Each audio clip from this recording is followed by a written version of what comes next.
There's no such thing as monsters.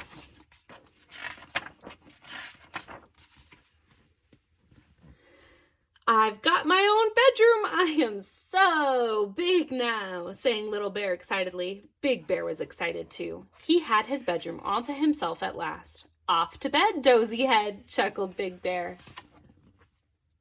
Little Bear snuggled down and tried to go to sleep, but he couldn't. Everything felt different. The dark seemed so much darker without Big Bear there. Then, as Little Bear peered into the shadows, he saw a monster, a big scaly monster, all covered in spines, watching and waiting and ready to pounce. Big Bear, cried Little Bear.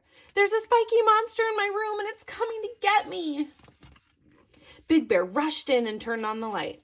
But there wasn't a monster, just a floppy old toy on the back of a chair. Big Bear put it on his head and did a silly, spiky monster dance. Don't be a scaredy bear, shadows can't hurt you, he said. Little Bear snuggled down and tried to go to sleep, but it was just too quiet without Big Bear there. He tried humming a little song to keep the quiet out. Then he thought, what if there is something under my bed, something that's keeping very still? Shh! He wriggled nervously over the edge, peeked underneath, and saw a monster's tail! Big Bear, squealed Little Bear. There's a slimy monster under my bed and it's going to eat me. Big Bear rushed in and dived under the bed, but there wasn't a monster, just stinky old socks.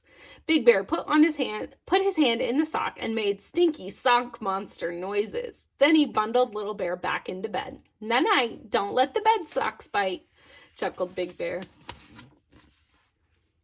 Little Bear snuggled down and tried to go to sleep, but he felt lost in the middle of his big new bed. It was just too lonely without Big Bear there. Little Bear's lips started to wobble, and he was just about to cry when he heard footsteps coming closer. Tip-tap, tip-tap. The door slowly opened. It was Big Bear! There is no need to be frightened, Little Bear, he said. But I don't like being all on my own, sniffed Little Bear. Don't worry, said Big Bear. I've brought old Hoppity to keep you company. He tucked his special tattered toy into bed with Little Bear. Now you won't feel so scared, he said. Silly Little Bear, chuckled Big Bear as he went back to bed, frightened of monsters. Big Bear snuggled down in his bed and tried to go to sleep, but he couldn't.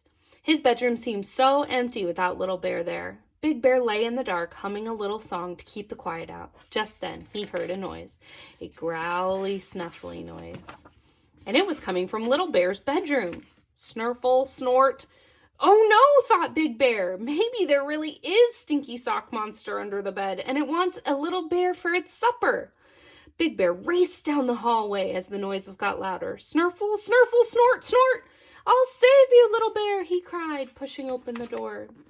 But there wasn't a stinky sock monster, just a small bear fast asleep and snoring loudly, in the growly, snuffly way that little bears do.